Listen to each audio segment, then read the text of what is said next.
Simply turning up to a networking event, giving a pitch and hoping that sales opportunities are going to come your way is simply handing your business success over to luck. It's not going to work. Pro networkers network very differently to average business owners. So in this video, I'll be sharing 6 mistakes that most people make that are costing you money when networking. If you're new to our channel, my name is Brett Sheldon, founder of Your Business World. And today, with over 17 years of experience working in the business organisation world, networking today is something that comes to me very naturally. But that wasn't always the way. 17 years ago, I was a complete newbie. 2008 was the year of the global financial crisis, Slumdog Millionaire won big at the Oscars, and Rockstar by Nickelback was topping the UK charts.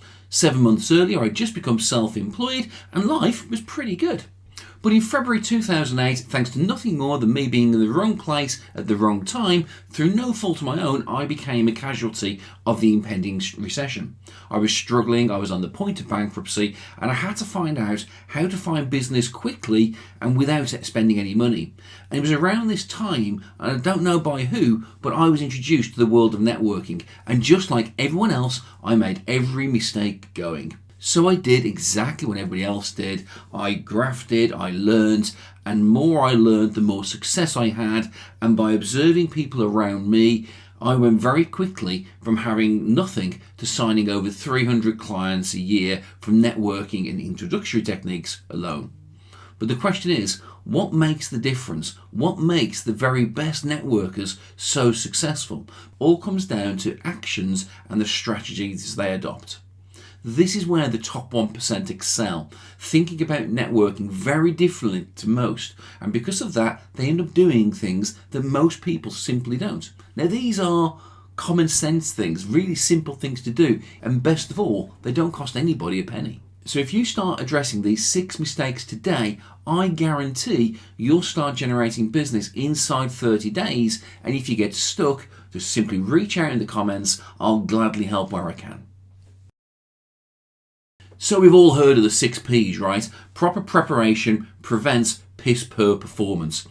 You wouldn't believe that's taken me 12 takes to get that right. Anyway, this is true of networking. 99% of people simply don't prepare. And I'm not talking here about shining your shoes, ironing a shirt, and making sure you've got a pocket full of business cards. I'm talking about proper preparation, working before the event to maximize engagement opportunities and to talk to the people that you want to. Now, for some events, this is easier than others, but for the majority of events, there is normally some kind of digital footprint or material that can be used to your advantage. For instance, organisations like mine, Your Business World, send out delegate lists in advance. Other organisations like BNI have a listing of their members online. There are always social channels out there of some degree for whatever event you're attending, and even the people who invite you to events, if you've never heard of them, they themselves are also a resource. There is information everywhere, but very, very, very few people actually use it. And even fewer organisations, for some strange reason, tell you about it.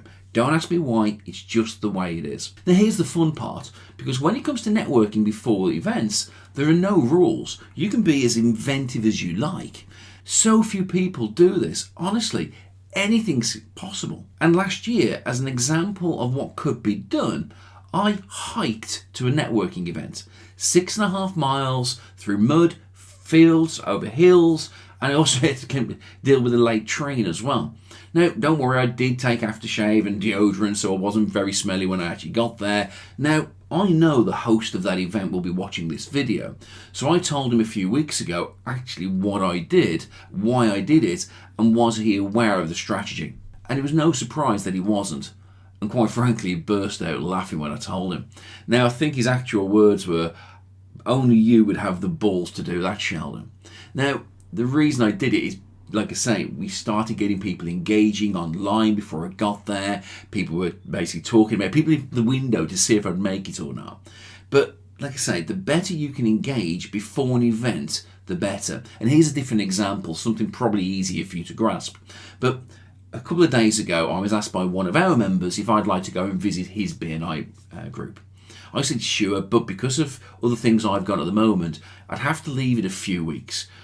because I'm attending other events and making lots of reviews, as you'd see on this channel. He said, sure, that's no problem at all, whenever I'm ready.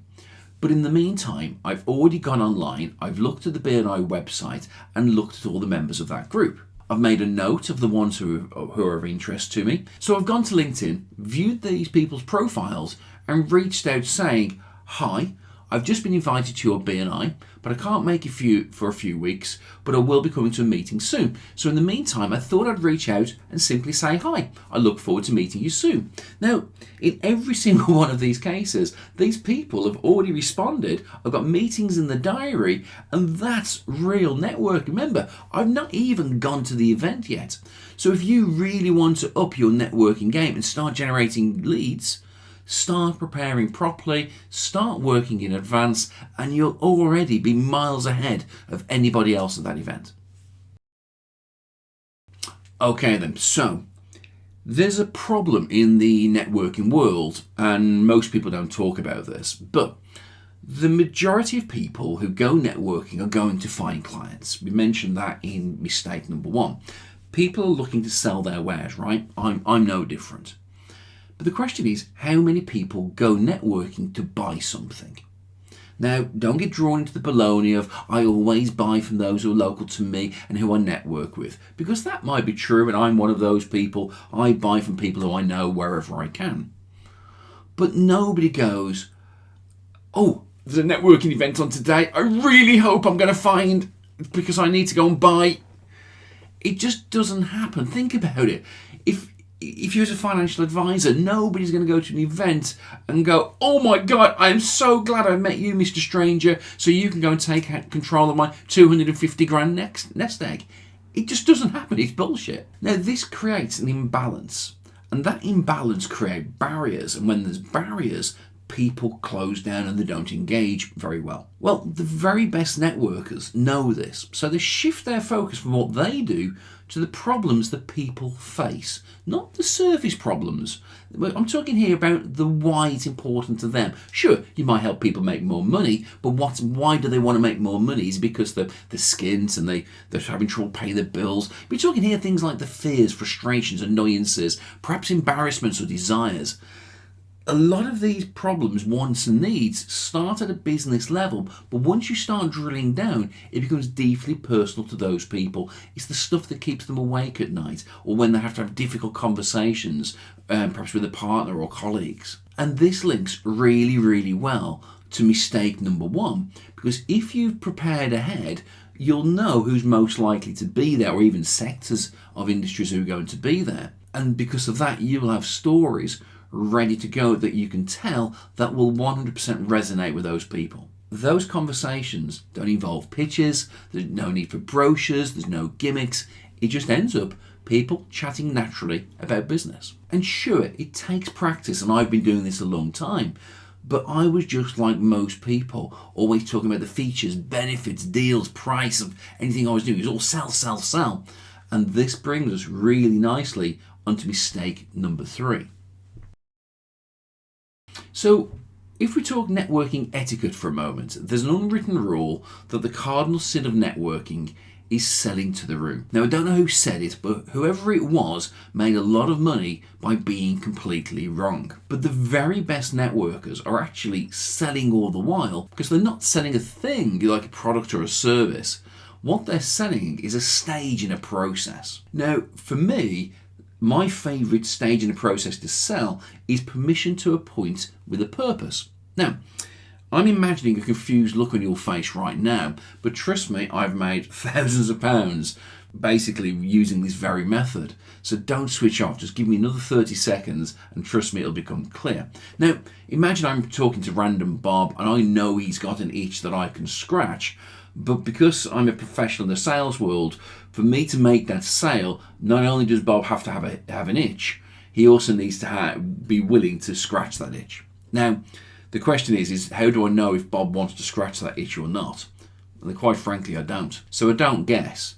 I simply suggest that it may be worthwhile having a conversation about whatever that itch is outside of the event. I might have some tips. I may be able to steer him to some solutions. And this is the killer line. Am I okay to take your details and I'll give you a call and perhaps we can arrange a coffee either virtually or in person? And Bob is most likely going to say yes, because all I've asked for is his details with permission to contact him for a coffee. And when I have that coffee, all I'm going to do is to discuss Bob's itch. Now, for you, it'll be something different. When I'm talking in your business world, it's normally about basic ways of driving more sales. It could be networking skills. It could be to do with marketing. It could be to do with all manner. It could be just general business stuff. It doesn't really matter. So whenever I have these meetings or whenever I call with the purpose to discuss that. And that's all it is. Now, like I say, for you, it'll probably be different. It could be for a colleague to call. It could be if you'd send something through. It could be a whatever. But the key part is agreeing an action, and that action is simply a stage in your sales process. So in networking circles, I get into a lot of trouble when I talk about this, and it may sound really weird from someone who hosts in excess of 50 events a year. But mathematically, from a lead generation perspective, networking is completely flawed. The numbers just don't stack up, because take it from me, the percentage chance of you walking into a random room, either in person or online, at the precise time that someone is looking to buy your product or service is near as damn it zero. Trust me, I've worked out the maths. It's very boring, it's very long-winded, so please trust. I can work it out if you want, but just trust me when I say the percentage chance always starts with a zero and always has a few decimal places. And that's not because of networking, it's because of human nature and how people buy. Now, pro networkers, that top 1%, are not networking for the sake of it or just to be nice. They're strategically placing themselves so they can get access to the right people who have a problem, want, or need at precisely the time that when that buyer is looking to solve it.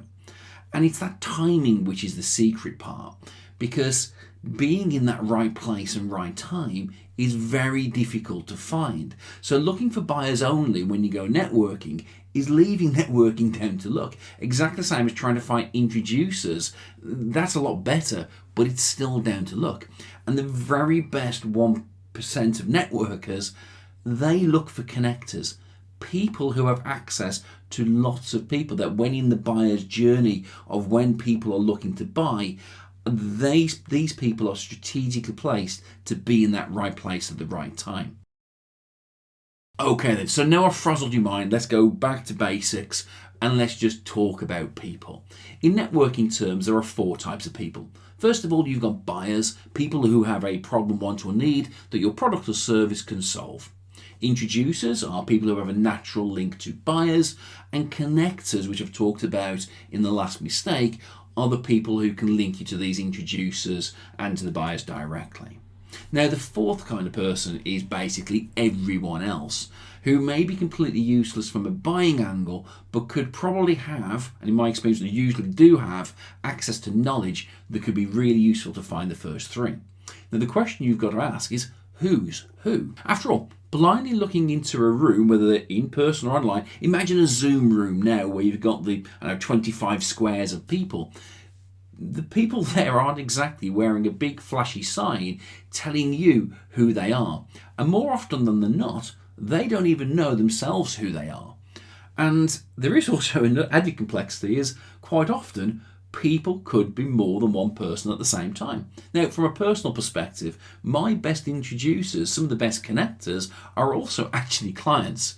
And it's one of these things that if you don't know who's who, you can't deal with that person suitably. Now, this is something the very best, the top 1% of networkers have figured out, is how to understand who's who. And the best technique for doing this, while it can be difficult to explain, it's quite easy to do. Because all this technique is simply asking a series of questions or making statements that can be naturally dropped into conversation, to which the answers mean that a person is more likely to fall into one category than the other. It really is that easy. And the reason why it's also easy is because these are the questions you're probably already asking. Such as, Is it your business or do you work for a bigger company? That indicates whether they're probably an owner, director, a decision maker, or an employee of a firm. Do you network often? Basically indicates the amount of activity levels. If they're networking a lot, they're probably very actively looking to grow. And questions like, who are you looking to speak to? Or, this is a brilliant one, by the way, if you meet somebody new, can I direct you to anybody in particular? That will tell you the kind of customers that they're looking to attract. Now, once you start asking these questions and you layer them up, you can then rightly or wrongly pick who they are. And just as we did in mistake number 3, we can just pick a basic stage in the process and agree a next course of action. Now, about now, you'll be thinking, hang on a second, I already asked those kind of questions, which I don't doubt for 1 second. However, this is the difference between the top 1% and everyone else. Top networkers do it strategically with purpose and take action accordingly, whilst the majority talk about these things completely blindly, not knowing the true value in that small talk. Okay, so they say the fortune is in the follow-up and everyone follows up, don't they? Well, let me tell you now, most don't. And even fewer do it very well.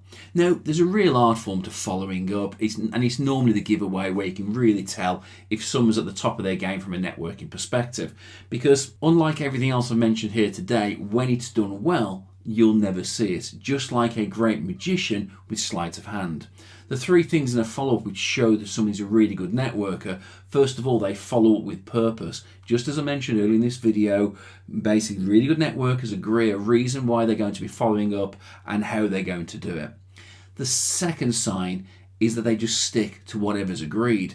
Now, from a networking sense, this normally means a one-to-one, but to a good networker, it means a one-to-one with purpose. And they stick to that purpose. Like I say, with me, quite often it's to give a few tips or getting value from networking or sales advice or something like that. And that's all I talk about.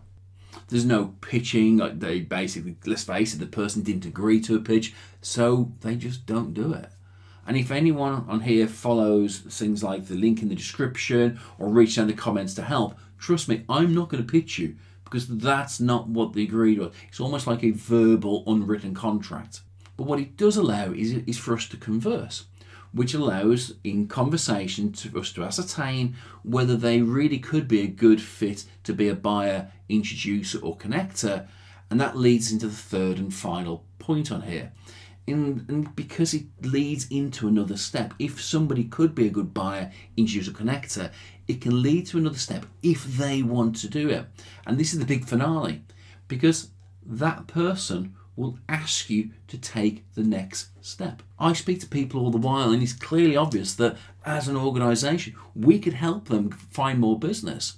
So if we start talking, give a few tips, they say, well, they'll go, oh, well, tell me about how your business world can work for us then. And it's that kind of thing which everything leads to, which then leads into the other stages of your sales process. So there you have it. 6 mistakes that are costing networkers money. I told you it's not difficult. Most of this is common sense, but for some really strange reason, we live in a world where common sense isn't that common anymore. So what I would say to do now is to try some of these approaches for 30 days. See what happens. See how many more conversations you get, and crucially, how many more leads you develop.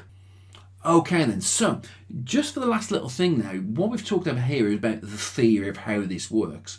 If you'd like to see how this works in reality, on screen now you have a link to my review of an online BNI event where I actually talk about how I've used some of these techniques in reality, and you can see how easy it actually is. And as always, if you do have any questions or comments, please feel free, put them in the chat and we go from there. But thank you very much for watching, and I'll see you next time.